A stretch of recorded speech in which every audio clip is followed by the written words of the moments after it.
Question 1. Operational review demonstrates that the hospital's current patient flow processes are inefficient, leading to increased wait times, staff burnout, and suboptimal patient outcomes. As the Chief Executive Officer, you recognize the need for a significant transformation to improve both operational efficiency and the overall patient and staff experience. You have identified several potential strategies to address these issues, but you must select the approach that best aligns with transformational leadership principles and the regulatory environment of U.S. healthcare. Which of the following strategies would be the most effective and appropriate to initiate this transformation? Option A. Immediately issue a directive to all departments outlining new, standardized patient flow protocols based on industry best practices, with a strict timeline for implementation and mandatory training sessions.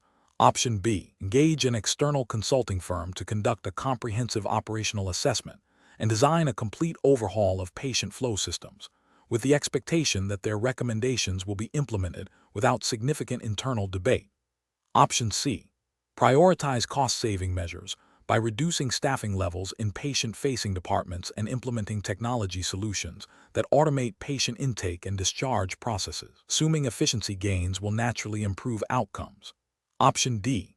Convene a series of cross-functional task forces comprised of frontline staff, department managers, and administrative leaders to collaboratively analyze current workflows, identify root causes of inefficiency, and co-create innovative solutions, followed by a pilot program to test proposed changes before full-scale implementation. Correct answer is D. Convene a series of cross-functional task forces comprised of frontline staff, department managers, and administrative leaders to collaboratively analyze current workflows, identify root causes of inefficiency, and co-create innovative solutions, followed by a pilot program to test proposed changes before full-scale implementation. Explanation. Scenario analysis. This scenario presents a common challenge in healthcare leadership where a strategic vision for transformation clashes with the entrenched culture and operational realities of a large, complex organization.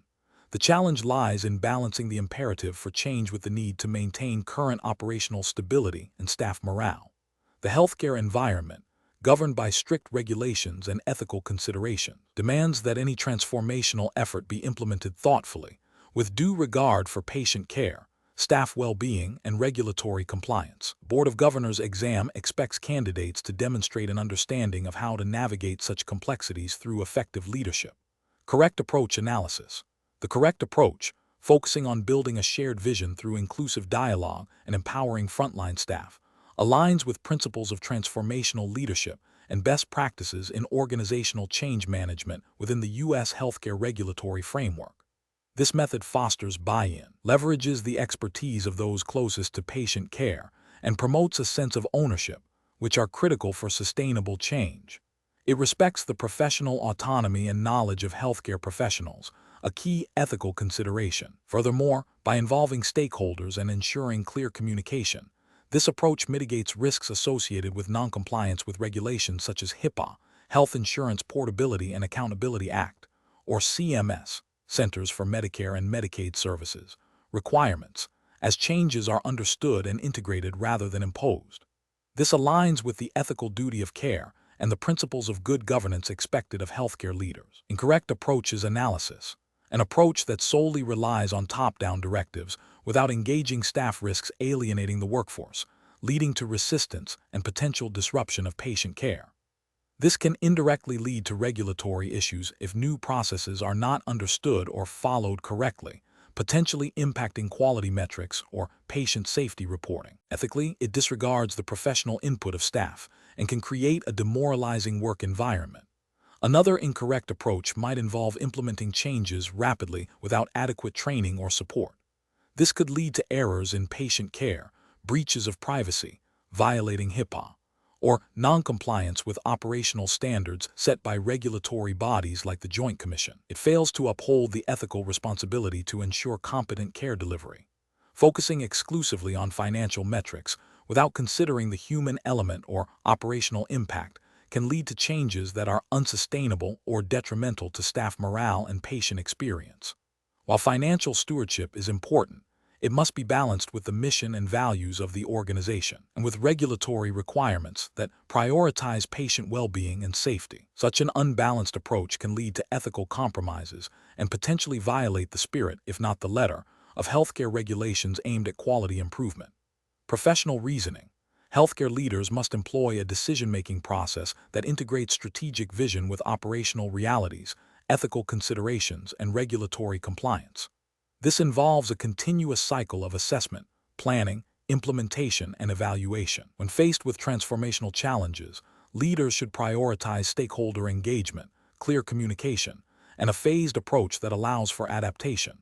Understanding the specific regulatory landscape, e.g., HIPAA, Stark Law, Anti-Kickback Statute, CMS conditions of participation, is paramount to ensure that any change initiative does not inadvertently create compliance risks. Ethical decision-making frameworks, such as those emphasizing beneficence, non-maleficence, justice, and autonomy, should guide the process, ensuring that the well-being of patients and staff remains central. Question 2. Cost-benefit analysis shows that adopting a new value-based care model for chronic disease management could significantly increase revenue by incentivizing reduced hospital readmissions and improved patient adherence to treatment plans. However, preliminary internal reviews suggest that the model's performance metrics might be more challenging to meet for patients with multiple complex comorbidities and those from lower socioeconomic backgrounds, potentially leading to lower reimbursement for care provided to these individuals. Considering the organization's commitment to serving all community members and adhering to federal healthcare regulations, what is the most responsible course of action? Option A. Implement the value-based care model as proposed, prioritizing the financial benefits and assuming that the organization's existing patient support services will adequately address the needs of more complex patient groups without explicit modification. Option B. Focus solely on the financial upside of the value-based care model, adjusting patient care protocol to strictly align with the model's most profitable performance indicators, even if it means deprioritizing care for patients who are less likely to contribute to positive financial outcomes under the new model. Option C. Proceed with the adoption of the value-based care model, focusing on optimizing performance for the majority of patients while developing targeted, supplemental programs to support the more complex patient populations, ensuring these programs are integrated into the overall care delivery strategy and compliant with all reporting requirements. Option D. Delay adoption of the value-based care model until a more refined version is available that guarantees equitable performance metrics across all patient demographics, even if this means foregoing potential short-term financial gains. The correct answer is C.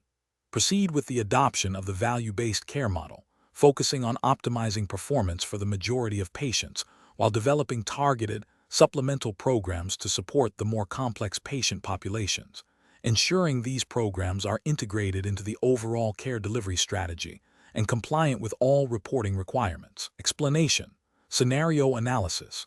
This scenario presents a common challenge in healthcare leadership, balancing the financial imperative of adopting new care models with the ethical and regulatory obligations to patient well-being and equitable access. The pressure to demonstrate financial viability for value-based care, VBC, initiatives, while simultaneously ensuring quality outcomes and avoiding potential disparities, requires sophisticated strategic thinking and adherence to the principles embedded within the U.S. healthcare regulatory framework, particularly as it pertains to Medicare and Medicaid programs and their evolving payment models. The challenge lies in navigating the complexities of VBC metrics, which can sometimes inadvertently disadvantage providers serving high-need populations, and ensuring that the pursuit of financial gain does not compromise the core mission of patient care. Correct approach analysis.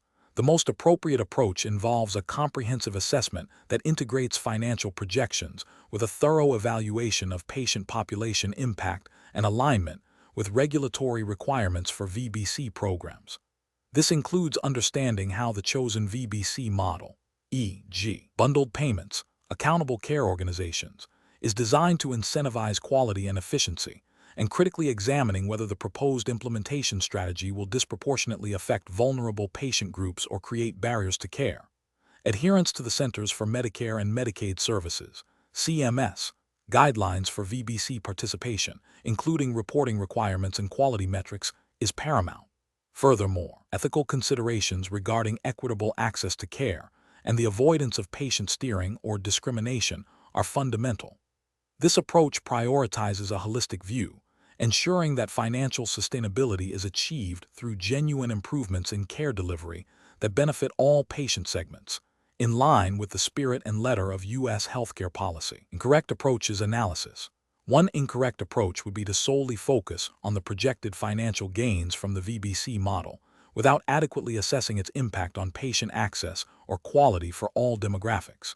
This could lead to a violation of ethical principles by potentially creating a two-tiered system of care or neglecting the needs of sicker, more complex patients who may not fit neatly into the VBC model's performance metrics, thereby failing to uphold the organization's fiduciary duty to all patients. It also risks noncompliance with the underlying intent of VBC, which is to improve overall population health. Another incorrect approach would be to implement the VBC model in a way that inadvertently creates barriers to care for specific patient populations, such as those with chronic conditions or socioeconomic disadvantages, in an effort to manage costs. This could lead to accusations of patient steering or discrimination, violating anti-discrimination laws and ethical guidelines that mandate equitable access to healthcare services. Such an approach would also likely result in poor quality outcomes for these patient groups, undermining the VBC model's objectives and potentially leading to regulatory scrutiny. A third incorrect approach would be to adopt a VBC model that is not fully aligned with current or anticipated CMS regulations and reporting requirements. This could result in penalties, loss of reimbursement, or exclusion from participation in federal VBC programs, jeopardizing the financial viability of the initiative and the organization. It demonstrates a lack of due diligence in understanding the operational and compliance landscape of VBC. Professional reasoning. Healthcare leaders must adopt a decision-making process that begins with a clear understanding of the organization's mission and values, followed by a thorough analysis of the regulatory environment, including specific CMS guidance on VBC. This involves engaging multidisciplinary teams to assess the potential impact of any new model on patient care, quality outcomes, and access for all patient populations. Financial projections should be considered alongside these critical factors, ensuring that any VBC strategy is not only financially sustainable, but also ethically sound and compliant with all applicable laws and regulations. Continuous monitoring and evaluation of the VBC model's performance against established metrics and patient outcomes are essential for adaptive management and long-term success. Question 3. Investigation of the optimal strategy for a large hospital system to evaluate and prioritize new clinical technologies for adoption, considering both patient benefit and organizational financial sustainability, requires a systematic approach. Which of the following methods best aligns with the principles of sound economic evaluation and ethical resource allocation within the U.S. healthcare regulatory framework? Option A. Focusing solely on the direct acquisition and implementation costs of new technologies, without considering potential long-term savings or broader patient benefits. Option B. Conducting a comprehensive cost-effectiveness analysis, that quantifies the incremental costs and health outcomes, e.g., quality-adjusted life years of each technology from a societal perspective, incorporating input from clinical, financial, and patient advocacy groups. Option C. Prioritizing technologies that are most frequently requested by influential physicians within the medical staff, regardless of their cost or demonstrated population-level impact. Option D. Selecting technologies based on their perceived novelty and potential to enhance the hospital's reputation, even if their cost-effectiveness is uncertain or unfavorable. The correct answer is B. Conducting a comprehensive cost-effectiveness analysis, that quantifies the incremental costs and health outcomes, e.g., quality-adjusted life years of each technology from a societal perspective, incorporating input from clinical, financial, and patient advocacy groups. Explanation. This scenario presents a common challenge in healthcare leadership, allocating limited resources to improve patient outcomes while considering the financial implications for different stakeholders. The core difficulty lies in balancing the ethical imperative to provide the best possible care with the economic realities of a healthcare organization. A robust cost-effectiveness analysis, is crucial for making informed decisions that maximize value for the patient population and the organization. The correct approach emphasizes a comprehensive CEA that incorporates the perspectives of all relevant stakeholders, including patients, providers, payers, and the healthcare system as a whole. This aligns with the principles of ethical resource allocation and good governance, aiming to achieve the greatest health benefit for the expenditure. By considering both the costs and the health outcomes, measured in CALI or similar metrics, this approach provides a data-driven foundation for decision-making, ensuring that investments are directed towards interventions that offer the most significant improvements in population health. This is consistent with the fiduciary responsibilities of healthcare leaders to manage resources prudently and effectively, as expected within the framework of the Board of Governors. Exam for the American College of Healthcare Executives. An incorrect approach would be to solely focus on the direct financial costs to the hospital without considering the broader economic and health impacts. This fails to account for potential downstream savings, e.g., reduced hospitalizations, improved productivity, or the significant value patients place on improved health and quality of life. Ethically, this approach neglects the principle of justice in resource allocation, potentially disadvantaging patient groups who might benefit from the intervention despite higher direct costs. Regulatory frameworks, while not explicitly dictating CEA methodology in every detail, generally promote efficient and effective use of healthcare resources, which this narrow focus would undermine. Another incorrect approach would be to prioritize interventions based solely on the perceived urgency or emotional appeal of a particular condition, without a systematic evaluation of their cost-effectiveness. While empathy is vital in healthcare, clinical decisions and resource allocation at an organizational level must be guided by objective data to ensure fairness and maximize overall benefit. This approach risks diverting resources from interventions that might offer greater population-level health gains, violating principles of equity and efficiency. Finally, an approach that relies solely on the opinions of a single department or physician group, without broader stakeholder input or a systematic CEA, is also flawed. This can lead to biased decision-making, driven by departmental interests rather than the overall needs of the patient population or the organization. It fails to acknowledge the interconnectedness of healthcare services and the diverse perspectives required for sound strategic planning and resource allocation. Such an approach could also lead to suboptimal investments that do not align with the organization's strategic goals or the broader public health agenda. The professional decision-making process for similar situations should involve 1. Clearly defining the problem and the potential interventions. 2. Identifying all relevant stakeholders and their perspectives. 3. Conducting a thorough CEA that quantifies both costs and outcomes from a societal or payer perspective. 4. Evaluating the results of the CEA in conjunction with ethical considerations, organizational strategy, and stakeholder input. 5. Communicating the decision-making process and rationale transparently to all stakeholders. Question 4. What factors determine the most effective and ethically sound approach for a healthcare organization to address significant financial pressures while maintaining high standards of patient care and regulatory compliance? Option A. Prioritizing immediate cost-cutting measures based on market analysis and external consultant recommendations. Option B. A comprehensive assessment of clinical impact, staff engagement in solution development, and alignment with federal and state healthcare regulations. Option C. Focusing solely on revenue enhancement strategies without evaluating their impact on operational workflows and patient access. Option D. Implementing broad service line reductions without detailed clinical review to achieve rapid financial stabilization. The correct answer is B. A comprehensive assessment of clinical impact, staff engagement in solution development, and alignment with federal and state healthcare regulations. Explanation.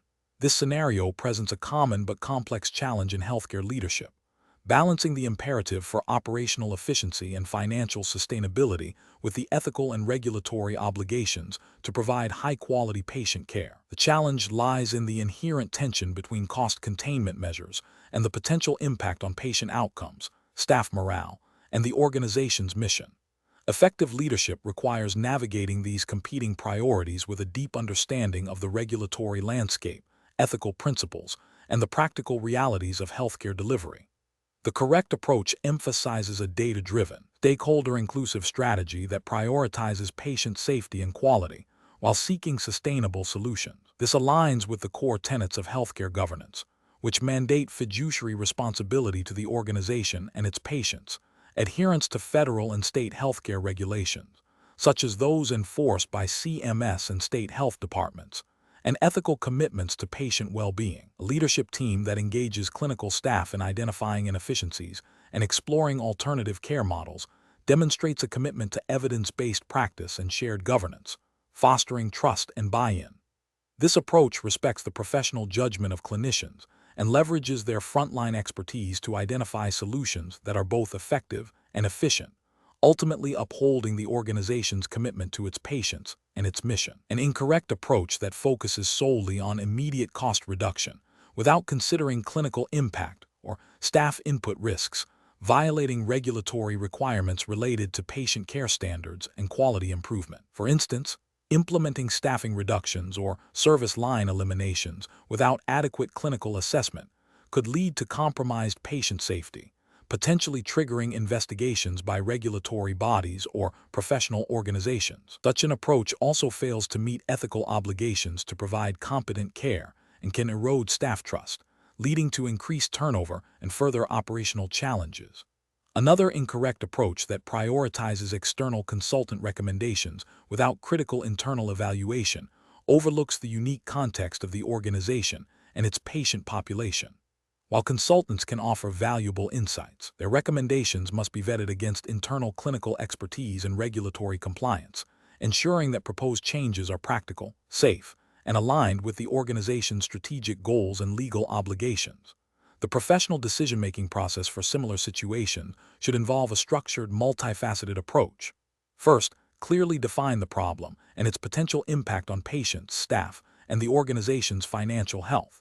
Second, gather comprehensive data, including clinical outcomes, operational metrics, and financial performance. Third, engage key stakeholders, particularly clinical leaders and frontline staff, to solicit their perspectives and expertise. Fourth, thoroughly research and understand all applicable federal and state regulations, as well as professional ethical guidelines.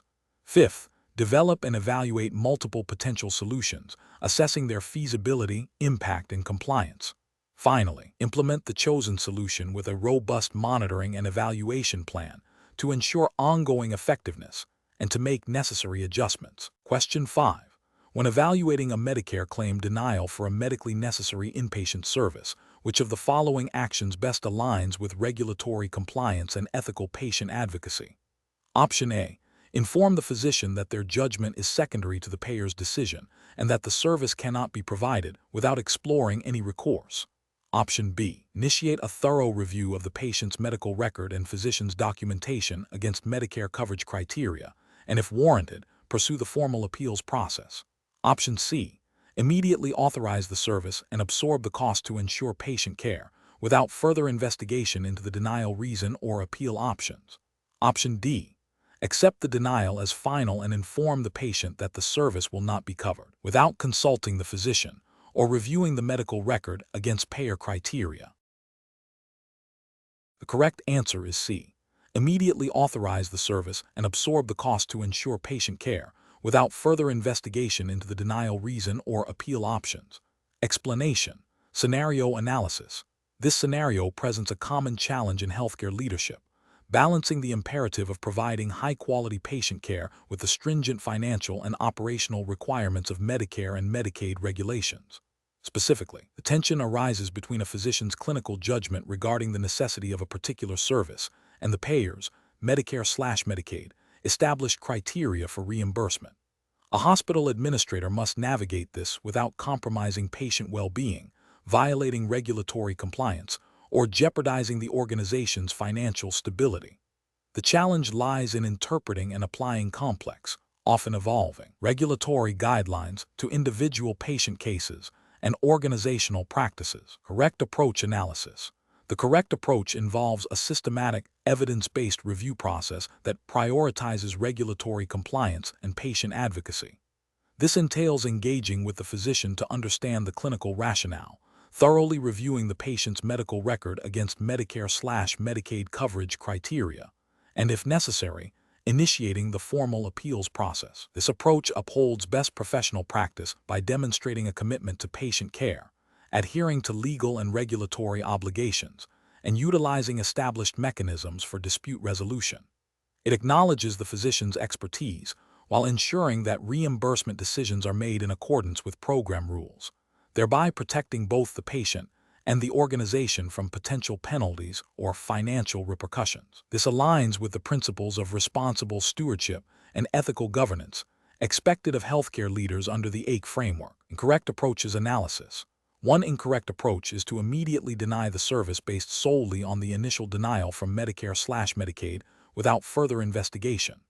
This fails to acknowledge the possibility of a documentation error, a misunderstanding of the clinical context by the reviewer, or the existence of valid appeal pathways. It risks denying medically necessary care to a patient and could lead to patient dissatisfaction and potential legal challenges. Ethically, it prioritizes administrative expediency over patient well-being. Another incorrect approach is to override the payer's denial and authorize the service without a thorough review or a clear understanding of the appeal process.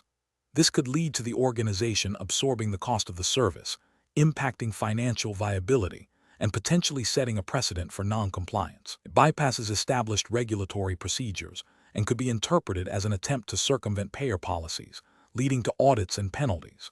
A third incorrect approach is to dismiss the physician's concerns and accept the denial without any internal review or attempt to appeal. This undermines the physician-patient relationship, disregards the clinical expertise of the medical staff, and fails to advocate for the patient's needs within the regulatory framework. It demonstrates a lack of due diligence and a failure to uphold the organization's responsibility to its patients and its commitment to regulatory adherence. Professional reasoning. When faced with a denial of a Medicare or Medicaid claim for a medically necessary service, healthcare leaders should employ a structured decision-making process. This begins with a thorough understanding of the specific denial reason provided by the payer. Next, a collaborative review involving the ordering physician and relevant clinical and administrative staff is essential to assess the completeness and accuracy of the documentation supporting the service. This review should directly compare the patient's clinical presentation and the physician's rationale against the specific coverage criteria outlined by Medicare and Medicaid for that particular service. If the review indicates that the service meets the criteria but was denied due to an error or misinterpretation, the organization should proceed with the formal appeals process, meticulously gathering and submitting all necessary supporting documentation. This systematic approach ensures compliance, protects patient interests, and maintains the financial integrity of the organization. Question 6. Quality control measures reveal a significant increase in medication errors on a specific hospital unit, primarily attributed to a new electronic health record, (EHR), systems interface design and workflow integration challenges. The unit's nursing staff has expressed frustration and concerns about patient safety due to these issues. As the hospital administrator, what is the most appropriate course of action to address this critical implementation challenge? Option A. Prioritize the immediate implementation of a new, more advanced medication reconciliation module within the EHR system, assuming this will automatically resolve the workflow and interface issues, and deferring detailed staff feedback until after its deployment. Option B. Halt all new EHR system updates and enhancements until a comprehensive external audit can be completed, and instruct the unit to revert to manual medication charting procedures to eliminate any EHR-related errors. Option C. Immediately convene a multidisciplinary team, including frontline nurses from the affected unit, IT specialists, and pharmacy representatives, to conduct a thorough root cause analysis of the EHR-related medication errors, collaboratively redesign problematic workflows, and develop a phased implementation plan for revised protocols with comprehensive staff training and ongoing performance monitoring. Option D. Issue a directive to all nursing staff on the unit to strictly adhere to the current EHR system's default settings and workflows, while simultaneously scheduling a mandatory, one-time training session on basic EHR navigation to mitigate the identified errors. The correct answer is C. Immediately convene a multidisciplinary team, including frontline nurses from the affected unit, IT specialists, and pharmacy representatives, to conduct a thorough root cause analysis of the EHR-related medication errors, collaboratively redesign problematic workflows, and develop a phased implementation plan for revised protocols with comprehensive staff training and ongoing performance monitoring. Explanation: this scenario presents a common yet critical challenge in healthcare leadership, balancing the imperative for quality improvement with the practical realities of resource allocation and stakeholder buy-in during implementation. The professional challenge lies in navigating the inherent resistance to change, ensuring that new protocols are not just adopted, but effectively integrated into daily operations, and that their impact on patient care and organizational efficiency is demonstrably positive. This requires a nuanced understanding of organizational dynamics, communication strategies, and a commitment to evidence-based practice, all within the framework of healthcare regulations and ethical obligations. The correct approach represents best professional practice because it prioritizes a systematic, data-driven, and collaborative method for addressing the identified quality gap. This aligns with the core principles of continuous quality improvement mandated by regulatory bodies and professional ethical codes. By involving frontline staff in the root cause analysis and solution design, the organization fosters ownership and leverages their invaluable insights, increasing the likelihood of successful and sustainable implementation. Furthermore, establishing clear metrics and a feedback loop ensures accountability and allows for timely adjustments, demonstrating a commitment to patient safety and regulatory compliance. This proactive and inclusive strategy minimizes risks associated with poorly implemented changes, such as unintended consequences or noncompliance. An incorrect approach that focuses solely on top-down directives without engaging the affected staff fails to acknowledge the complexities of healthcare delivery and can lead to superficial compliance rather than genuine improvement. This can result in ethical failures by potentially compromising patient care if the implemented changes are not practical or are poorly understood by those executing them. It also risks violating principles of professional responsibility by not adequately preparing or supporting staff. Another incorrect approach that bypasses thorough evaluation and assumes immediate success overlooks the critical need for data to validate the effectiveness of interventions. This can lead to the perpetuation of ineffective practices, wasting resources and potentially harming patients, which is a direct contravention of ethical obligations to provide safe and effective care. A third incorrect approach that prioritizes speed over thoroughness, such as rushing implementation without adequate training or infrastructure support, can lead to errors, staff frustration, and ultimately, a failure to achieve the desired quality outcomes, thereby falling short of professional and regulatory expectations for patient safety and quality care. Professional decision-making in such situations requires a structured approach. First, clearly define the problem using objective data. Second, engage relevant stakeholders, including frontline staff, to understand the root causes and collaboratively develop solutions. Third, design an implementation plan that includes clear objectives, timelines, resource allocation, and robust training. Fourth, establish mechanisms for ongoing monitoring and evaluation, using predefined metrics to assess effectiveness and identify areas for refinement. Finally, communicate findings and adjustments transparently to all involved parties, fostering a culture of continuous learning and improvement. Question 7. The efficiency study reveals a decline in patient throughput in the diagnostic imaging department, with staff reporting increased workload and frustration. The department manager is considering implementing a new performance-based bonus system tied directly to the number of scans completed per hour, alongside a more stringent time-tracking system for all staff activities. Which of the following approaches best addresses the underlying motivational factors contributing to the observed decline in efficiency while adhering to professional healthcare leadership standards? Option A. Introduce a new, highly automated scheduling software that dictates the pace of work and reduces the need for staff interaction, assuming this will streamline processes and eliminate inefficiencies.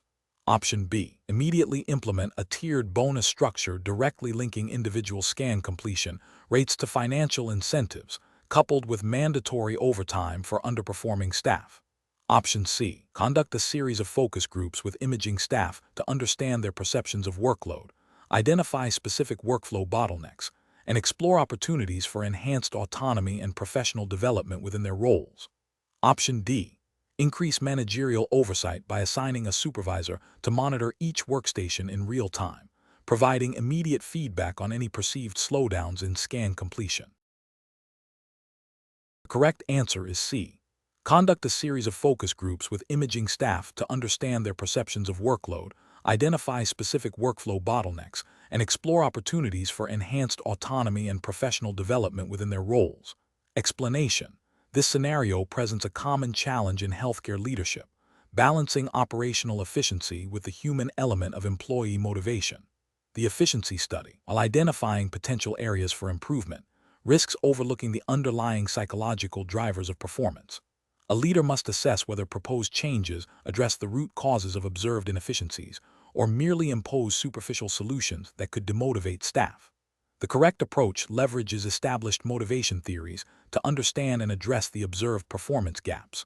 By focusing on intrinsic motivators such as autonomy, mastery, and purpose, leaders can foster a more engaged and productive workforce. This aligns with ethical leadership principles that prioritize employee well-being and professional development, ultimately contributing to better patient care and organizational sustainability.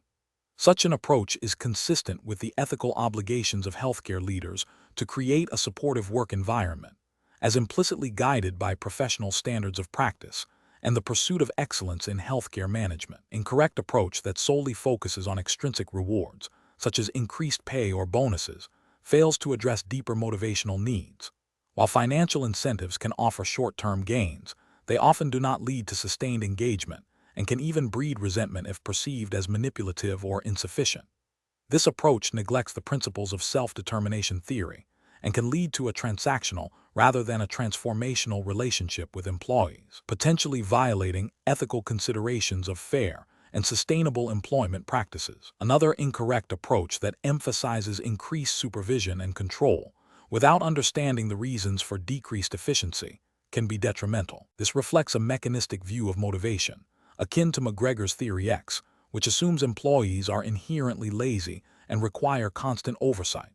Such a strategy can stifle creativity, reduce job satisfaction, and create a climate of distrust, undermining the very efficiency it aims to improve. Ethically, it fails to respect the professional autonomy and capabilities of skilled healthcare professionals. A third incorrect approach that involves simply implementing new technologies or processes without considering their impact on staff workflow and morale is also flawed. While technological advancements can improve efficiency, their successful adoption hinges on employee buy-in and adaptation. Ignoring the human factor in technological implementation can lead to resistance, errors, and decreased productivity, demonstrating a failure to consider the holistic impact of change on the workforce. This overlooks the importance of change management and employee engagement, which are critical for ethical and effective organizational development. The professional decision-making process should involve a thorough assessment of the efficiency study's findings, followed by an exploration of relevant motivation theories. Leaders should engage with staff to understand their perspectives and identify the root causes of any performance issues. This diagnostic phase is crucial before implementing any interventions. The chosen strategy should then be aligned with both organizational goals and the principles of ethical leadership, prioritizing sustainable employee engagement and well-being. Question 8. Strategic planning requires a healthcare executive to identify opportunities for process optimization to enhance patient care efficiency and reduce operational costs. Given the complex regulatory environment of U.S. federal healthcare programs, which approach best ensures that these optimization efforts are both effective and compliant? Option A. Focus exclusively on internal operational improvements that do not directly involve patient billing or clinical pathways, assuming these areas are less prone to regulatory scrutiny. Option B. Prioritize rapid implementation of process changes identified by operational teams to quickly realize cost savings and efficiency gains. Option C. Conduct a thorough review of proposed process changes with legal counsel and compliance officers to ensure alignment with all applicable federal healthcare regulations, including those from CMS, before implementation. Option D. Implement process changes based on industry best practices observed in other healthcare organizations, without specific consultation with internal legal or compliance departments. The correct answer is C. Conduct a thorough review of proposed process changes with legal counsel and compliance officers to ensure alignment with all applicable federal healthcare regulations, including those from CMS, before implementation. Explanation: This scenario is professionally challenging because it requires a healthcare executive to balance the imperative of improving patient care processes with the complex and often conflicting landscape of federal healthcare regulations, specifically the Medicare and Medicaid programs. The executive must navigate potential changes that could impact reimbursement, compliance, and the overall financial viability of the organization, all while upholding the fiduciary duty to patients and stakeholders. Careful judgment is required to ensure that process optimization efforts do not inadvertently lead to regulatory violations or jeopardize the organization's ability to participate in federal programs. The correct approach represents best professional practice because it prioritizes a thorough understanding and adherence to the regulatory framework governing healthcare operations. By engaging legal counsel and compliance officers, the executive ensures that any proposed process changes are evaluated against current and anticipated federal regulations, such as those from the Centers for Medicare and Medicaid Services, CMS. This proactive stance minimizes the risk of noncompliance, which can result in significant financial penalties, reputational damage, and even exclusion from federal healthcare programs. It aligns with the ethical obligation to operate within the bounds of the law and to protect the organization's ability to serve its patient population. An incorrect approach that focuses solely on cost reduction without regulatory review fails to acknowledge the stringent compliance requirements of federal healthcare programs. This could lead to the implementation of processes that, while potentially cost-effective, violate regulations related to patient billing, quality of care, or data privacy, e.g., HIPAA. Such violations can trigger audits, investigations, and severe financial penalties, undermining the very cost-saving goals. Another incorrect approach that prioritizes speed of implementation over thorough analysis risks overlooking critical regulatory implications. Rapid deployment of new processes without adequate vetting by legal and compliance experts can lead to unintended consequences, such as improper coding, inadequate documentation, or failure to meet specific program requirements, all of which can result in compliance issues and reimbursement disruptions.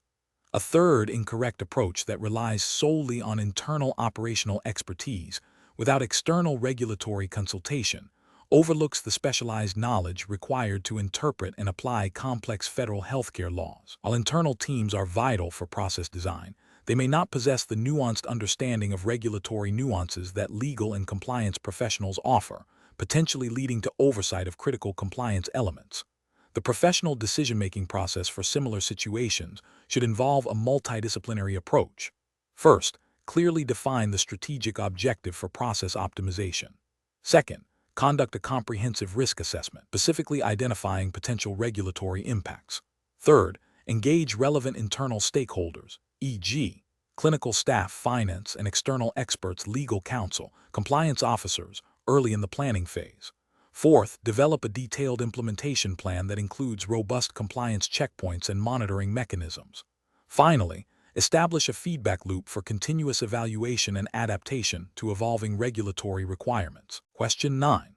The audit findings indicate a statistically significant difference in patient satisfaction survey results between Hispanic and non-Hispanic patients, with Hispanic patients reporting lower overall satisfaction and higher instances of feeling misunderstood by clinical staff.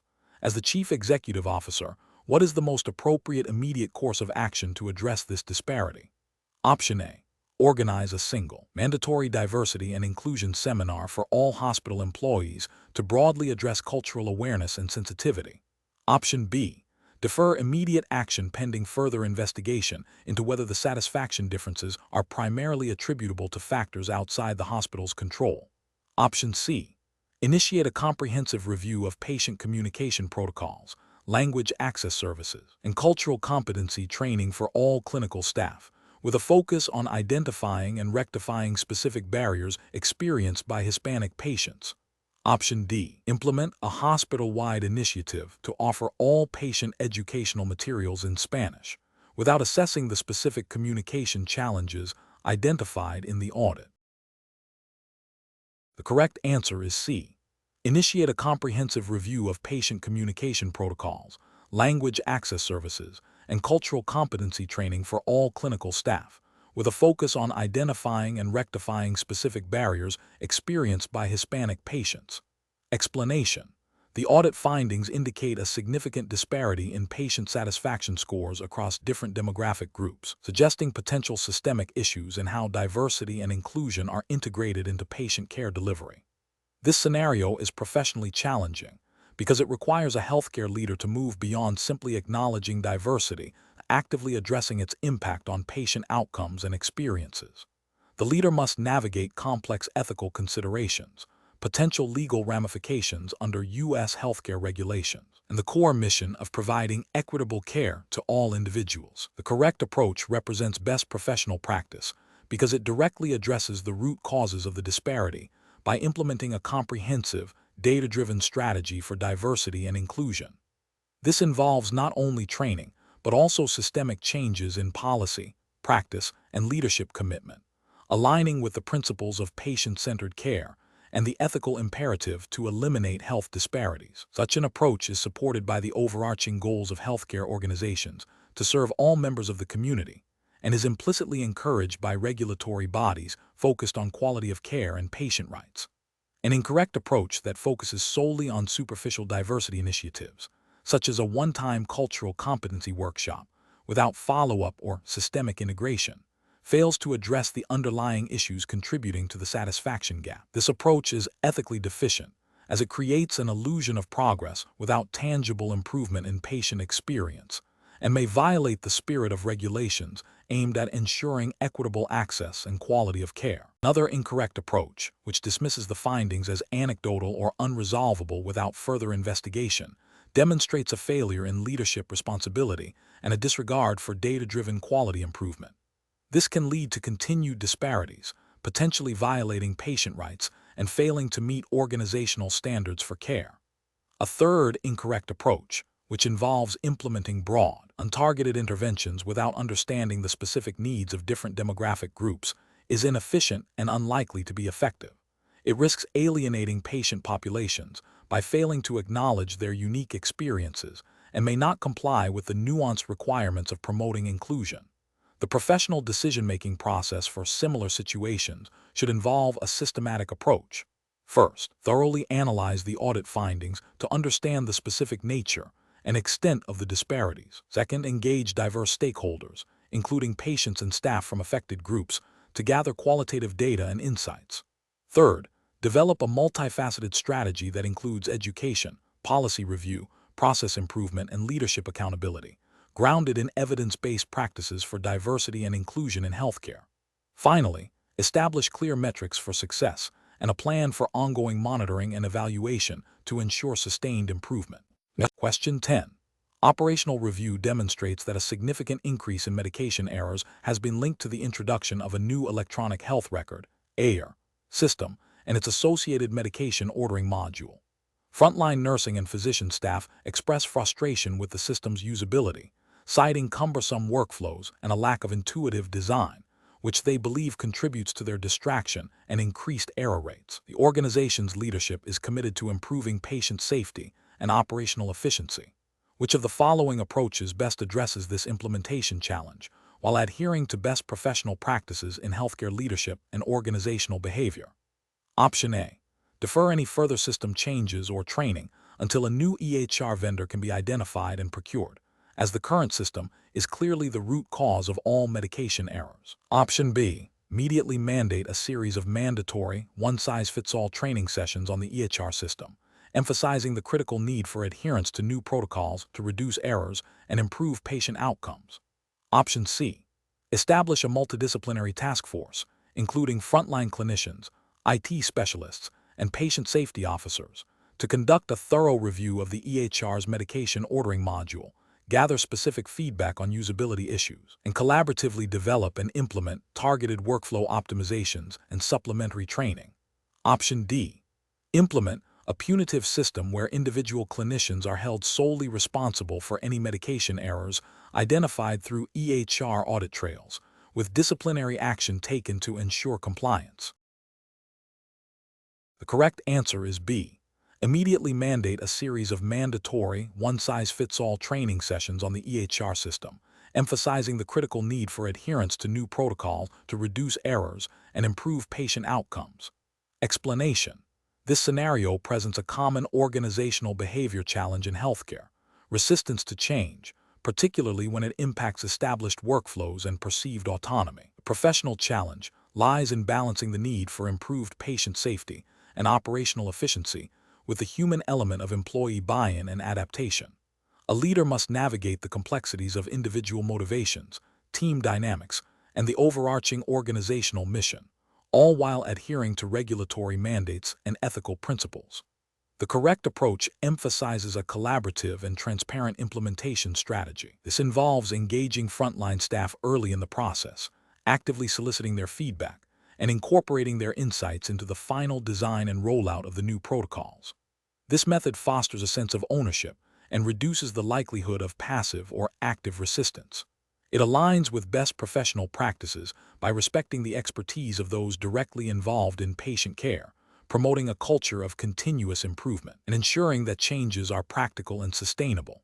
From a regulatory and ethical standpoint, involving staff in safety protocol development can be seen as a component of a robust quality improvement program, which is often a requirement or strong recommendation under healthcare regulations like those overseen by CMS and Joint Commission standards, promoting a culture of safety and accountability. An incorrect approach that focuses solely on top-down mandate without adequate staff engagement fails to acknowledge the critical role of organizational behavior in successful change management.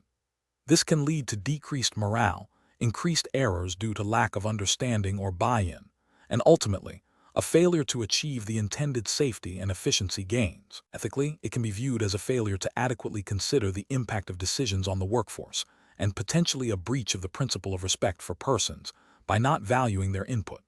Another incorrect approach that relies on superficial training without addressing underlying behavioral barriers is also problematic. While training is necessary, it is insufficient if the organizational culture or individual attitudes are not conducive to adopting new behaviors. This approach neglects the psychological aspects of change, such as fear of the unknown, perceived loss of control, or skepticism about the benefits. This can lead to a situation where staff technically complete the training but do not internalize or consistently apply the new protocols, creating a gap between stated policy and actual practice, which can have significant regulatory and patient safety implications. Professional reasoning process for such situations involves a multi-stage approach. First, clearly defining the problem and the desired outcomes, supported by data. Second, assessing the current organizational culture and identifying potential barriers to change. Third, developing a change management strategy that includes clear communication, stakeholder engagement, phased implementation, and ongoing support and feedback mechanisms. Fourth, continuously monitoring the impact of the change and making necessary adjustments. This process prioritizes evidence-based decision-making, ethical considerations, and a human-centered approach to organizational development, ensuring compliance with relevant healthcare regulations and fostering a positive and effective work environment. Question 11. Cost-benefit analysis shows that investing in a new, technologically advanced oncology service line could significantly increase revenue and market share for the hospital. However, this initiative would require substantial upfront capital, potentially divert resources from existing essential services, and carries a risk of not achieving projected patient volumes due to competitive pressures and evolving treatment protocols. Considering the fiduciary responsibilities of healthcare executives under U.S. healthcare regulations and the mission of a nonprofit hospital, which strategic planning approach best guides the decision-making process for this investment? Option A. Conduct a comprehensive strategic assessment that evaluates the new oncology service line's alignment with the hospital's mission, its potential to address unmet community health needs, its long-term financial sustainability, and its impact on the quality and accessibility of existing services. Option B. Delay the decision until a more favorable economic climate emerges, focusing solely on optimizing current operations and maintaining existing service levels to ensure immediate financial stability. Option C.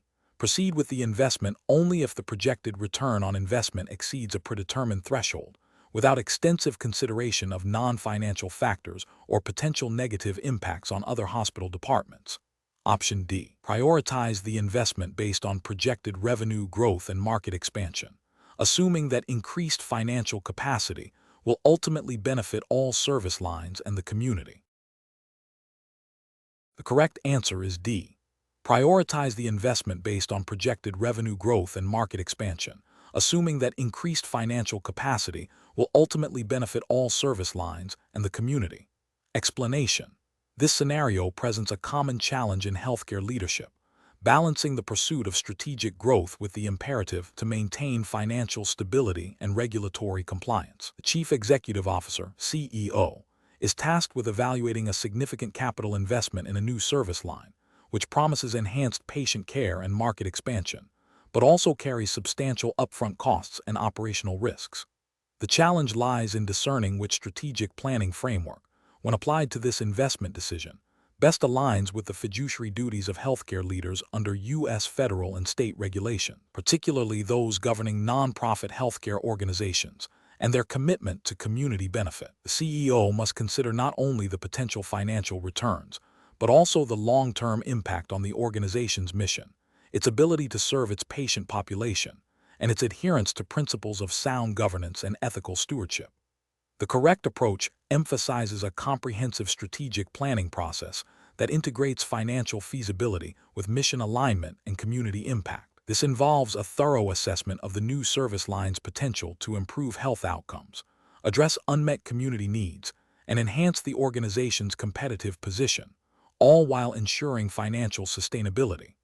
This aligns with the principles of responsible governance and the legal and ethical obligations of healthcare leaders to act in the best interests of the organization and the community it serves, as often guided by state corporate law and the IRS regulations concerning tax-exempt healthcare providers. A robust strategic plan, informed by such an analysis, demonstrates due diligence and a commitment to long-term value creation beyond immediate financial gains. An incorrect approach that solely prioritizes short-term financial gains without adequately considering the mission or community impact would be professionally unacceptable. This could lead to decisions that, while potentially profitable, might detract from the organization's core purpose, alienate key stakeholders, or even violate the spirit of its tax-exempt status by not adequately serving the community. Another incorrect approach that focuses exclusively on market share expansion without a clear understanding of the operational complexities and potential risks associated with the new service line could lead to resource misallocation, decreased quality of care, and ultimately, financial distress.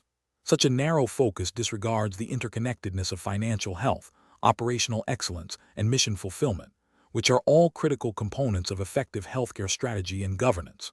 The professional decision-making process for similar situations should involve a multifaceted evaluation.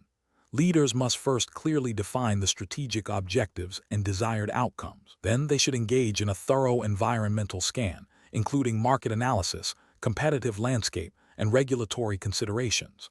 A critical step is the development of robust financial projections, but these must be contextualized within the organization's mission and values.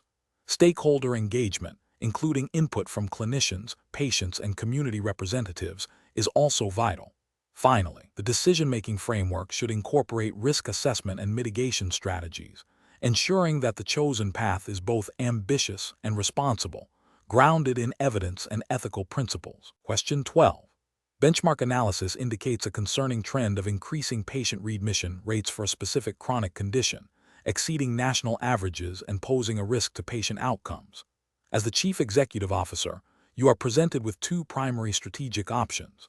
Option 1 involves a significant investment in a multidisciplinary care coordination program, including enhanced patient education, post-discharge follow-up calls, and community resource integration. Option 2 proposes a reduction in administrative staff to offset potential revenue shortfalls projected for the next fiscal year, with the expectation that clinical departments will absorb any increased workload. Which strategic approach best aligns with your ethical and regulatory obligations as a healthcare leader? Option A. Implement staff reductions in administrative departments to achieve immediate cost savings, assuming clinical staff can manage any resulting workload increase without impacting patient care. Option B. Defer significant investment in the care coordination program, attributing the readmission trend to external factors, and focus on managing current operational budgets tightly. Option C. Prioritize investment in the multidisciplinary care coordination program to address the identified quality issue and improve patient outcomes, aligning with regulatory expectations for quality care. Option D. Initiate a review of administrative processes to identify minor efficiencies that could marginally reduce costs, without substantially altering current care delivery models or investing in new quality initiatives. The correct answer is C. Prioritize investment in the multidisciplinary care coordination program to address the identified quality issue and improve patient outcomes, aligning with regulatory expectations for quality care. Explanation: this scenario presents a significant ethical dilemma for a healthcare executive, requiring a delicate balance between financial stewardship and patient safety, particularly when faced with data suggesting a decline in quality outcomes. The challenge lies in the potential for a perceived conflict of interest, investing in quality improvement initiatives, which often have upfront costs and uncertain immediate returns, versus the pressure to maintain or improve financial performance. The executive must navigate this by prioritizing patient well-being and regulatory compliance above short-term financial gains. The correct approach represents best professional practice because it directly addresses the identified quality gap through a systematic, evidence-based framework. Adhering to established quality improvement methodologies, such as those promoted by organizations like the Institute for Healthcare Improvement (IHI), or aligned with CMS quality reporting requirements, ensures a structured and data-driven approach to problem solving. This aligns with the ethical obligation to provide safe and effective care and the regulatory imperative to meet quality standards. Prioritizing resources for root cause analysis, staff training, and implementation of evidence-based interventions demonstrates a commitment to continuous improvement and patient outcomes, which is a core tenet of healthcare leadership and aligns with the principles of good governance expected of AIC fellows. An incorrect approach that focuses solely on cost-cutting without addressing the quality decline would represent a significant regulatory and ethical failure. This would violate the fiduciary duty to patients and potentially contravene regulations like the Stark Law or anti-kickback statute if cost-cutting measures indirectly lead to reduced access to necessary care or incentivize inappropriate referrals. Ethically, it prioritizes financial gain over patient safety, a clear breach of professional responsibility. Another incorrect approach that involves delaying or ignoring the benchmark analysis, hoping the issues will resolve themselves, is also a failure. This inaction can lead to further deterioration of patient care, increased risk of adverse events, and potential noncompliance with reporting requirements, which could result in penalties or reputational damage.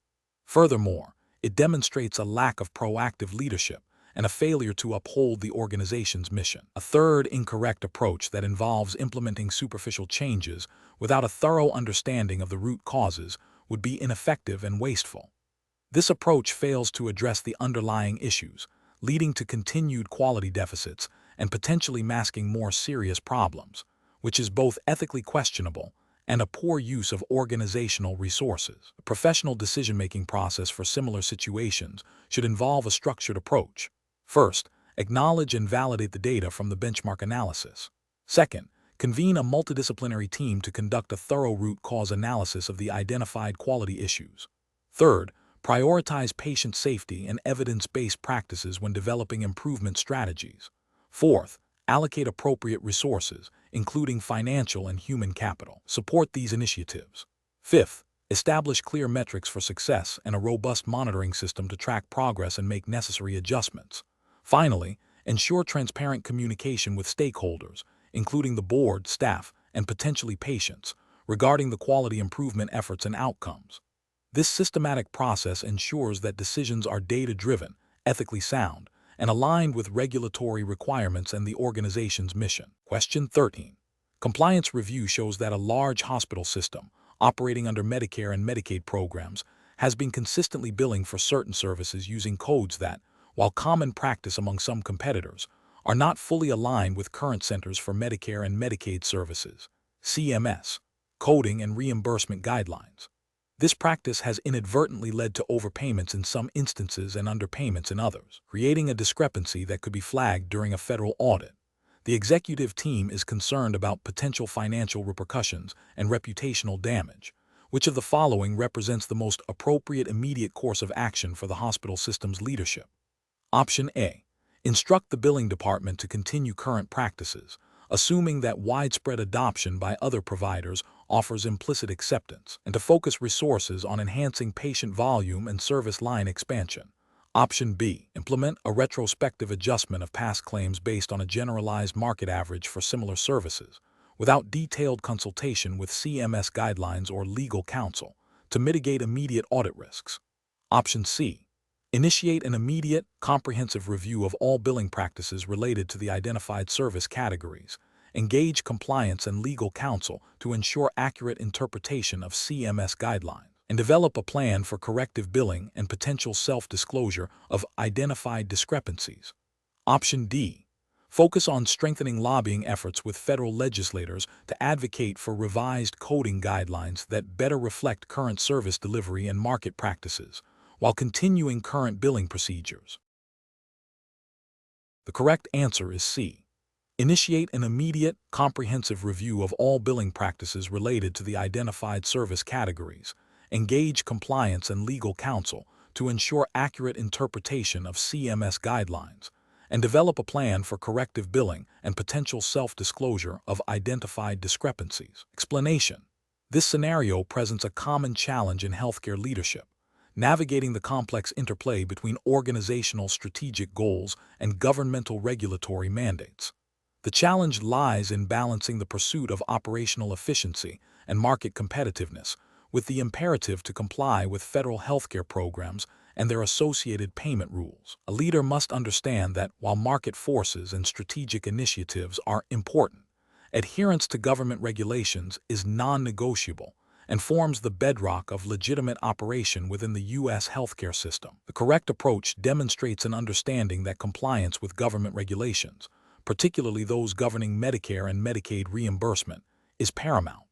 This approach prioritizes a thorough review and potential modification of internal processes to align with the Centers for Medicare and Medicaid Services (CMS) guidelines. This is best professional practice because it directly addresses the identified compliance issue, mitigates legal and financial risks associated with noncompliance, and ensures the organization can continue to participate in vital federal healthcare programs. The ethical and regulatory justification stems from the fundamental requirement for healthcare providers to operate within the legal framework established by federal law, which includes accurate billing and adherence to program integrity rules. An incorrect approach that focuses solely on market competitiveness without addressing the compliance gap fails to recognize the foundational role of government regulation in the U.S. healthcare landscape. This approach risks significant penalties, including fines, exclusion from federal programs, and reputational damage, as it ignores a direct violation of federal law. Another incorrect approach that seeks to lobby for regulatory changes before addressing current noncompliance is also flawed. While advocacy is a legitimate function, it does not absolve the organization of its immediate responsibility to comply with existing laws. Prioritizing lobbying over immediate corrective action is a regulatory and ethical failure, as it suggests a disregard for current legal obligations. A third incorrect approach that relies on the assumption that the current practices are acceptable due to their prevalence in the market is a dangerous misconception. Market prevalence does not equate to regulatory compliance, and such an assumption can lead to widespread systemic noncompliance. The professional decision-making process for similar situations should involve a structured approach. 1. Immediate identification and acknowledgement of the compliance issue. 2. Thorough investigation to understand the scope and nature of the noncompliance. 3. Prioritization of corrective actions to bring operations into immediate alignment with applicable federal regulations. 4.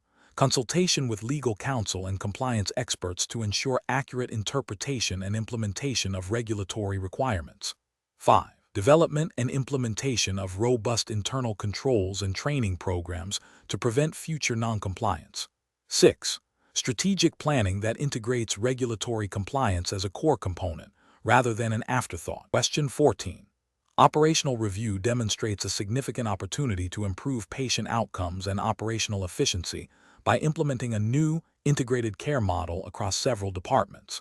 This model requires substantial changes to existing workflows, communication protocols, and staff responsibilities. The executive leadership team has approved the strategic direction, but the successful implementation hinges on the active participation and acceptance of physicians, nurses, allied health professionals, and administrative staff. What is the most effective approach to engage these diverse stakeholder groups to ensure successful adoption of the new care model? Option A.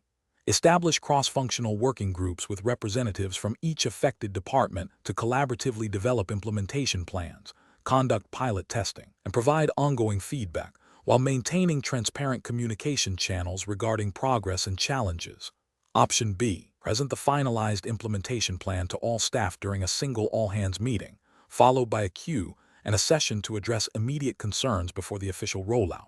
Option C. Conduct a series of one-on-one meetings with key physician leaders to secure their endorsement, then delegate the communication and implementation of the new model to departmental managers. Option D. Issue a directive outlining the new care model and its implementation timeline, with mandatory training sessions for all staff, emphasizing that adherence is non-negotiable for operational efficiency. The correct answer is A. Establish cross-functional working groups with representatives from each affected department to collaboratively develop implementation plans, conduct pilot testing, and provide ongoing feedback, while maintaining transparent communication channels regarding progress and challenges. Explanation. Scenario analysis. This scenario presents a common implementation challenge in healthcare leadership, balancing the need for strategic change with the diverse and often conflicting interests of key stakeholders.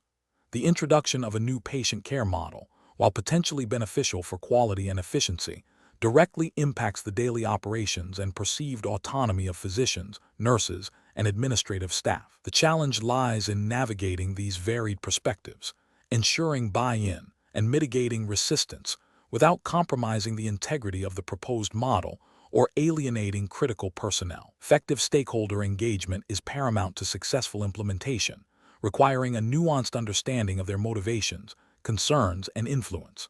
Correct approach analysis. The most effective approach involves a structured, transparent, and inclusive engagement process. This begins with clearly articulating the rationale and benefits of the new model to all stakeholder groups, tailoring the communication to their specific concerns. Establishing cross-functional working groups, comprised of representatives from each affected department, allows for collaborative problem-solving and the co-creation of implementation strategies. Regular feedback mechanisms, such as town hall meetings, surveys, and direct consultations, are crucial for addressing emergent issues and demonstrating responsiveness. This approach aligns with ethical principles of fairness and respect for individuals, and implicitly supports regulatory frameworks that emphasize patient safety and quality improvement through collaborative efforts. It fosters a sense of ownership and shared responsibility, increasing the likelihood of successful adoption and sustainability. Incorrect approaches analysis. One incorrect approach is to proceed with implementation based solely on executive mandate, with minimal consultation. This fails to acknowledge the expertise and experience of frontline staff, leading to potential resentment, workarounds, and ultimately, a compromised or failed implementation. Disregards the ethical imperative to involve those directly affected by significant operational changes and can undermine trust, a critical component of effective leadership.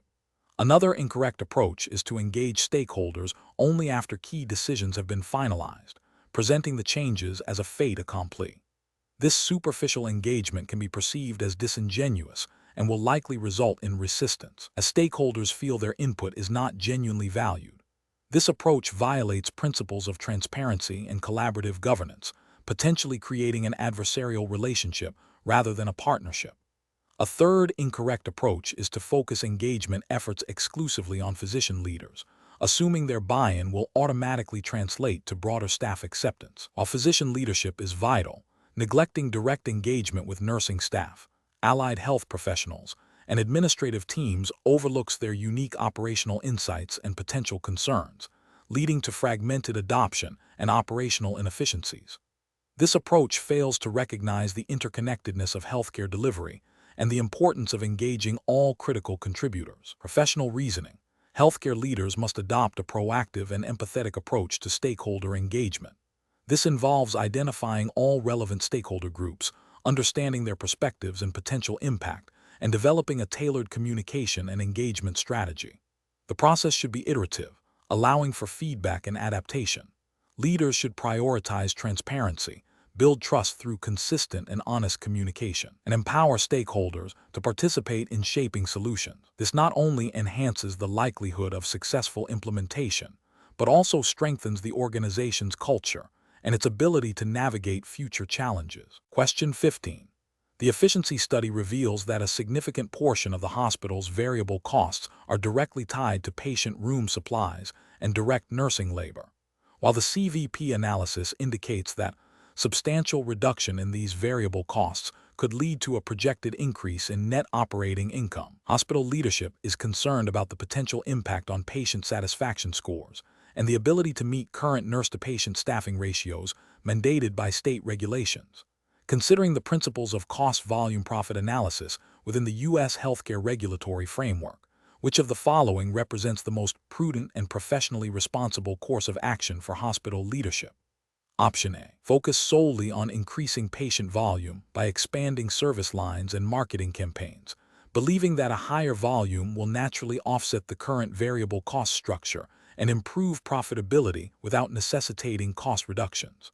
Option B. Initiate a review of the CVP analysis to identify opportunities to reclassify certain fixed costs as variable or vice versa, aiming to present a more favorable cost structure that aligns with the desired outcome of cost reduction. Option C. Conduct a detailed review of the efficiency study's methodology and assumptions, engage clinical leadership and nursing staff to understand the practical implications of cost reduction on patient care, and explore alternative strategies for cost containment that do not compromise quality or regulatory compliance. Option D. Immediately implement the proposed reductions in patient room supplies and reallocate nursing staff to achieve the projected cost savings, assuming that any minor dip in patient satisfaction can be addressed through post-implementation marketing efforts. The correct answer is C. Conduct a detailed review of the efficiency study's methodology and assumptions, engage clinical leadership and nursing staff to understand the practical implications of cost reduction on patient care, and explore alternative strategies for cost containment that do not compromise quality or regulatory compliance. Explanation. This scenario presents a common challenge in healthcare management, balancing operational efficiency with patient care quality and financial sustainability. The efficiency study, while aiming to identify cost savings, has highlighted a potential conflict between reducing variable costs and maintaining service levels. The core professional challenge lies in interpreting CVP analysis findings not just as numerical outputs, but as indicators of strategic decisions that impact multiple stakeholders. The requirement to adhere strictly to U.S. regulatory frameworks, specifically those governing healthcare operations and financial reporting, means that any proposed solution must align with principles of sound financial management, patient safety, and ethical business practices as overseen by bodies like CMS and relevant state healthcare regulations. The correct approach emphasizes a holistic understanding of CVP analysis, recognizing that while cost reduction is a goal, it cannot come at the expense of patient well-being or regulatory compliance. This approach prioritizes a thorough review of the study's assumptions and implications, seeking to understand the root causes of the identified cost drivers and exploring alternative solutions that might mitigate negative impacts. It involves engaging relevant stakeholders, including clinical staff and finance departments, to ensure a comprehensive perspective. This aligns with best professional practice by promoting data-driven decision-making that considers both financial and operational realities, while upholding ethical obligations to patients and the organization. It reflects a commitment to responsible stewardship of resources, as expected under healthcare governance principles. An incorrect approach that solely focuses on immediate cost reduction, without considering the downstream effects on patient care or service quality, would be professionally unacceptable. This could lead to violations of patient safety regulations, potentially impacting reimbursement from programs like Medicare and Medicaid, and could also breach ethical codes that prioritize patient welfare. For instance, reducing staffing levels to lower variable costs might compromise the nurse-to-patient ratio, directly impacting care quality and potentially leading to adverse events, which would invite scrutiny from regulatory bodies and professional organizations. Another incorrect approach might involve manipulating cost allocations or revenue projections to present a more favorable CVP picture, which would constitute financial misrepresentation and violate accounting standards and ethical guidelines. Such actions undermine transparency and trust, essential components of healthcare governance. The professional decision-making process for similar situations should involve a structured approach. First, critically evaluate the data and assumptions underlying the CVP analysis. Second, identify potential impacts on all key areas: financial, operational, clinical, and regulatory. Third, engage a multidisciplinary team to brainstorm and assess alternative strategies. Fourth, consider the long-term implications of each option, not just short-term gains. Finally, ensure that any chosen course of action is transparent, ethically sound, and compliant with all applicable U.S. healthcare regulations and professional standards. Question 16. Compliance review shows that the organization is facing increasing pressure to demonstrate significant cost containment measures. The Board of Governors is particularly interested in strategies that optimize operational processes to achieve these savings. Which of the following approaches best aligns with both regulatory expectations for efficient healthcare delivery and ethical responsibilities to maintain quality of care? Option A. Acquire new technological solutions based primarily on their advertised cost-saving potential, with minimal upfront clinical validation. Option B. Implement across-the-board budget reductions for all clinical departments to achieve immediate financial targets. Option C. Reduce staffing ratios in patient care units based on historical census data without assessing current acuity levels. Option D. Systematically analyze and streamline clinical workflows to eliminate non-value-added activities and reduce resource waste. Correct answer is D. Systematically analyze and streamline clinical workflows to eliminate non-value-added activities and reduce resource waste. Explanation. Scenario analysis. This scenario presents a common challenge in healthcare leadership, balancing the imperative for cost containment with the ethical and regulatory obligation to provide high-quality patient care. The pressure to reduce expenses can lead to decisions that, while seemingly efficient on the surface, inadvertently compromise patient safety, access to care, or violate established healthcare regulations. The governing board's focus on process optimization for cost containment requires a nuanced understanding of how operational changes impact clinical outcomes and compliance. Correct approach analysis. Implementing a data-driven approach to identify and eliminate waste within clinical workflows is the most effective and ethically sound strategy. This involves a thorough analysis of existing processes to pinpoint inefficiencies, redundant steps, or unnecessary resource utilization that do not contribute to patient well-being. Such an approach aligns with the principles of continuous quality improvement and patient safety, which are paramount under U.S. healthcare regulations, including those overseen by bodies like CMS and accrediting organizations. By focusing on optimizing processes, the organization can achieve cost savings without compromising the quality or accessibility of care, thereby adhering to its fiduciary duties and ethical responsibilities. This method also supports compliance with regulations that mandate efficient and effective healthcare delivery. Incorrect approaches analysis, focusing solely on reducing staffing levels without a corresponding analysis of patient acuity and workload, is a flawed strategy. This approach risks understaffing, which can lead to increased medical errors, decreased patient satisfaction, and potential violations of patient care standards mandated by regulations and professional practice guidelines. It prioritizes cost reduction over patient safety and quality of care, creating significant ethical and legal liabilities. Implementing blanket across-the-board budget cuts for all departments without regard to their specific operational needs or impact on patient services is also problematic. This indiscriminate approach can disproportionately harm departments critical to patient care, potentially leading to shortages of essential supplies, reduced access to specialized services, or an inability to maintain necessary equipment. Such actions could violate regulations requiring adequate resources for patient care and compromise the organization's mission. Adopting new technologies solely based on their perceived cost-saving potential without a rigorous evaluation of their clinical effectiveness, integration challenges, and potential impact on existing workflows is another risky strategy. While technology can be a powerful tool for cost containment, a hasty or poorly planned implementation can lead to increased costs due to training, maintenance, interoperability issues, and potential disruptions to care delivery. This can indirectly lead to non-compliance with regulations that expect efficient and effective use of resources. Professional reasoning. Healthcare leaders must approach cost containment with a strategic and ethical framework. The decision-making process should begin with a clear understanding of the organization's mission, values, and regulatory obligations.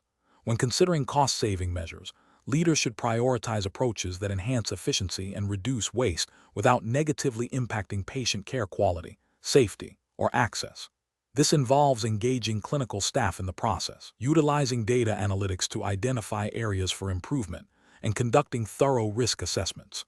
A commitment to transparency and ethical conduct is essential, ensuring that all decisions are defensible and aligned with the best interests of patients and the organization. Question 17. The performance metrics show a significant increase in the cost of a particular diagnostic service, impacting the organization's overall profitability.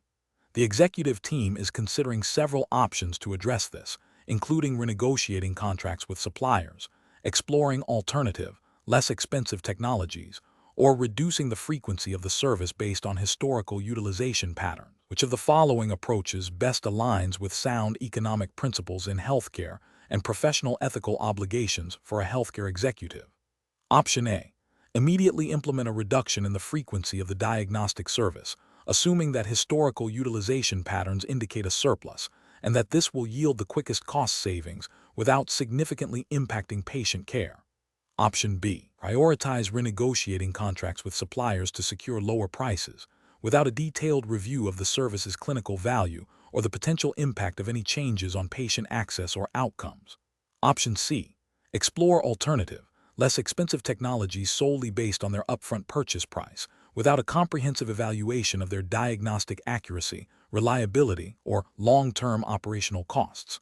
Option D. Conduct a thorough cost-benefit analysis of the diagnostic service, examining its clinical necessity, patient outcomes, and potential for alternative service delivery models, while also assessing the financial implications of each option and ensuring compliance with all relevant healthcare regulations and ethical standards. The correct answer is D. Conduct a thorough cost-benefit analysis of the diagnostic service, examining its clinical necessity, patient outcomes, and potential for alternative service delivery models, while also assessing the financial implications of each option and ensuring compliance with all relevant healthcare regulations and ethical standards. Explanation. This scenario presents a common challenge in healthcare leadership, balancing the pursuit of operational efficiency with the ethical imperative to provide high-quality patient care, all within a complex regulatory environment governed by U.S. federal and state laws, as well as professional ethical standards. The tension arises from the potential for cost-saving measures to inadvertently compromise patient outcomes or access to care, which could lead to regulatory scrutiny and reputational damage. Careful judgment is required to ensure that decisions are not only financially sound, but also ethically defensible and compliant with all applicable healthcare regulations. The correct approach, which involves a comprehensive assessment of both economic and clinical impacts, represents best professional practice because it aligns with the core principles of healthcare management and the fiduciary duty healthcare leaders owe to patients and stakeholders. This approach prioritizes evidence-based decision-making, considering the long-term sustainability of the organization and the well-being of the patient population. It also demonstrates adherence to the ethical standards of the American College of Healthcare Executives, ACE, which emphasize patient welfare, quality of care, and responsible resource stewardship. Furthermore, it implicitly acknowledges the regulatory landscape, which often mandates certain standards of care and patient access, and seeks to proactively identify and mitigate potential compliance risks. An approach that solely focuses on immediate cost reduction without considering the potential impact on patient care quality or access would be professionally unacceptable. This could lead to violations of patient rights, potentially contravening regulations like the Emergency Medical Treatment and Labor Act, EMTALA, if it impacts emergency services or state-specific laws regarding access to care. Such a narrow focus also risks violating ethical obligations to prioritize patient well-being, a cornerstone of professional healthcare leadership. Another incorrect approach, which relies on anecdotal evidence or the opinions of a select few without rigorous data analysis, is also professionally flawed. This lacks the objectivity and thoroughness required for sound decision-making in a regulated industry. It fails to provide a defensible rationale for the proposed changes and could lead to decisions that are not in the best interest of the organization or its patients, potentially exposing the organization to legal challenges and regulatory penalties for failing to meet established standards of care or operational effectiveness. Professionals should employ a decision-making framework that begins with clearly defining the problem and the desired outcomes. This should be followed by gathering comprehensive data, including financial, operational, and clinical metrics. Next, potential solutions should be brainstormed, and each solution must be rigorously evaluated against multiple criteria: economic feasibility, clinical impact, patient satisfaction, regulatory compliance, and ethical considerations. Stakeholder engagement, including input from clinical staff and patient representatives, is crucial throughout this process. Finally, the chosen solution should be implemented with a robust monitoring and evaluation plan to ensure its effectiveness and to allow for timely adjustments. Question 18. Risk assessment procedures indicate that a large hospital system is facing potential financial penalties under the Affordable Care Act, ACA, due to declining performance in key quality metrics related to patient readmissions and hospital-acquired infections. The executive leadership team is debating the most effective strategy to address this situation and ensure long-term financial viability and patient care excellence. Which of the following approaches best aligns with the legislative intent of the ACA and demonstrates sound healthcare executive leadership? Option A. Allocate resources to lobby federal lawmakers for amendments to the ACA that would reduce the stringency of quality reporting requirements and penalty structures. Option B. Develop a communication strategy to highlight the hospital system's historical contributions to the community, implying that quality metrics should be viewed in a broader context beyond specific performance indicators.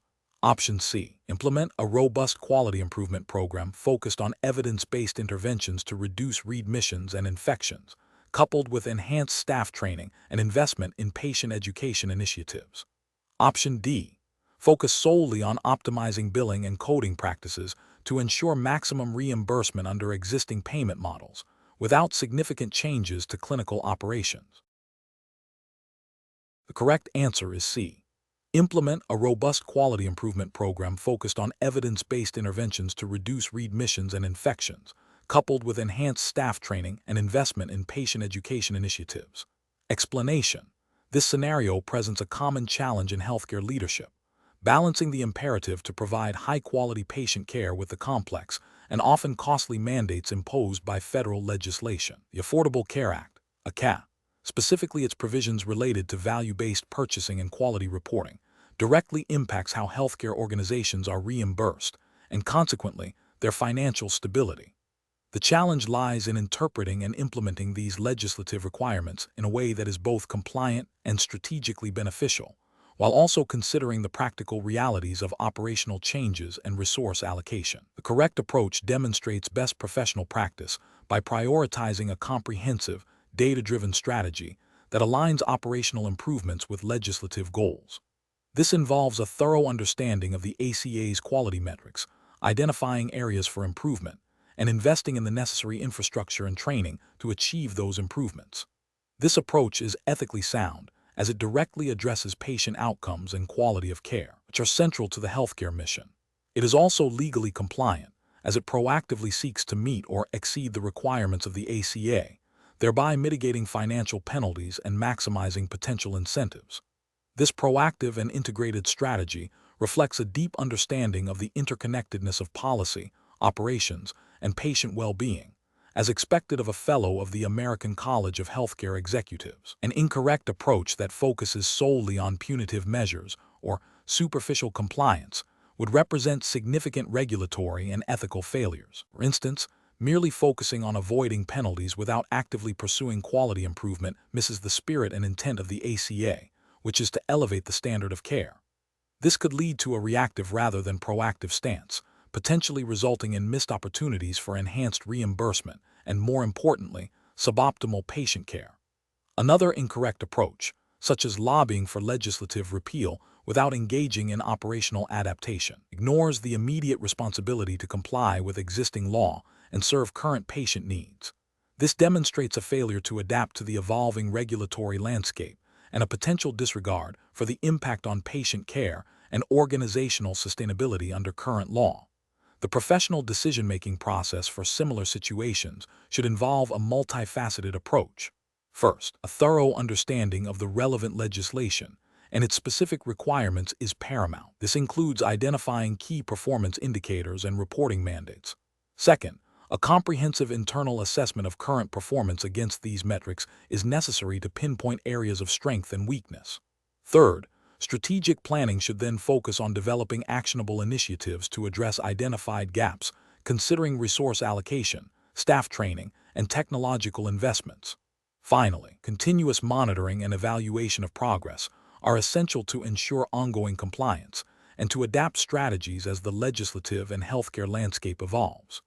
This systematic process ensures that decisions are informed, ethical, and strategically aligned with both regulatory demands and the organization's mission. Question 19.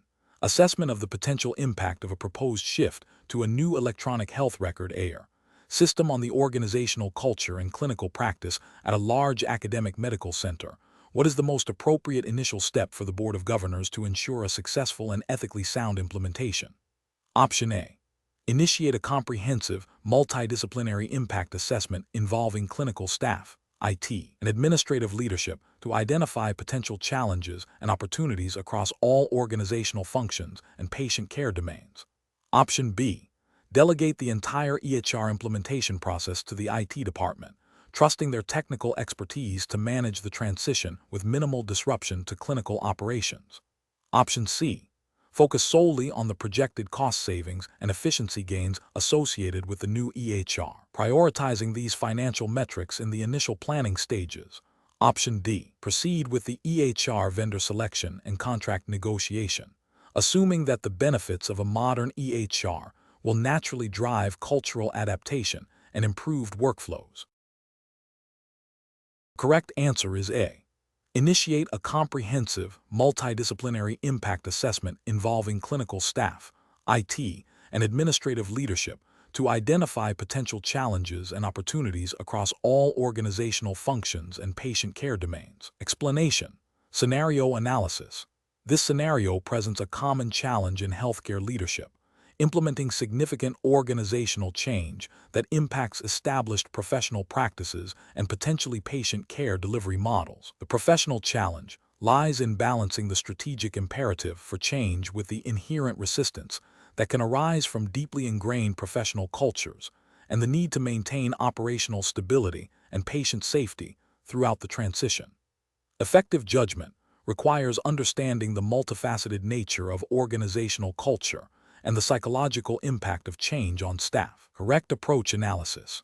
The correct approach involves a comprehensive, multi-stakeholder impact assessment that prioritizes understanding the potential effects of the proposed changes on clinical workflows, staff roles, patient outcomes, and the existing organizational culture.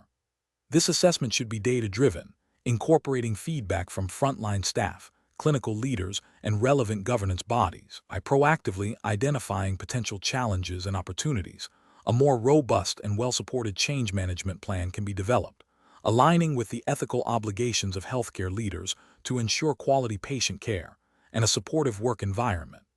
This aligns with the principles of responsible governance and strategic management expected of AIC Fellows, emphasizing evidence-based decision-making and stakeholder engagement. Incorrect approaches analysis.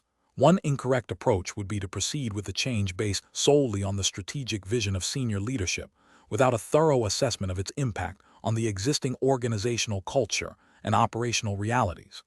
This fails to acknowledge the importance of buy-in from those directly affected and can lead to significant resistance, decreased morale, and unintended negative consequences for patient care, violating the ethical duty to consider all stakeholders. Another incorrect approach would be to focus exclusively on the financial benefits of the proposed changes, neglecting the qualitative impacts on staff and patient experience. While financial stewardship is important, an overemphasis on cost savings without considering the human element and potential disruption to care delivery is ethically unsound and strategically myopic, potentially leading to long-term damage to the organization's reputation and effectiveness. A third incorrect approach would be to implement the changes through a top-down mandate, without adequate communication or opportunities for staff input. This disregards the value of frontline expertise and can foster an environment of distrust and disengagement, undermining the very cultural shifts necessary for successful long-term change, and potentially creating an environment that is not conducive to continuous improvement or patient safety. Professional reasoning. Healthcare leaders must adopt a systematic and inclusive approach to change management. This begins with a clear articulation of the strategic rationale for change, followed by a detailed impact assessment that considers all relevant dimensions: clinical, operational, financial, and cultural. Engaging stakeholders early and often, providing transparent communication, and developing a phased implementation plan with mechanisms for feedback and adaptation are crucial. This iterative process, grounded in ethical principles and a commitment to evidence-based practice, allows for informed decision-making and fosters a culture of continuous improvement and resilience. Question 20. Comparative studies suggest that the effectiveness and sustainability of healthcare policies are significantly influenced by the development process.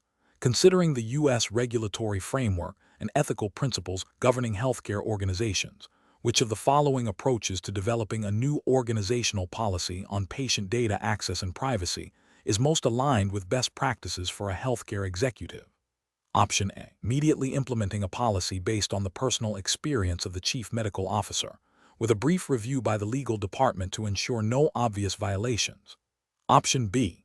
Convening a task force comprised of IT security specialists, legal counsel, compliance officers, and patient advocacy representatives to draft the policy, followed by a comprehensive review by the executive leadership team and board of trustees before implementation. Option C. Drafting the policy based on a competitor's publicly available policy, with minor modifications to fit the organization's name and structure, and then presenting it to the board for approval.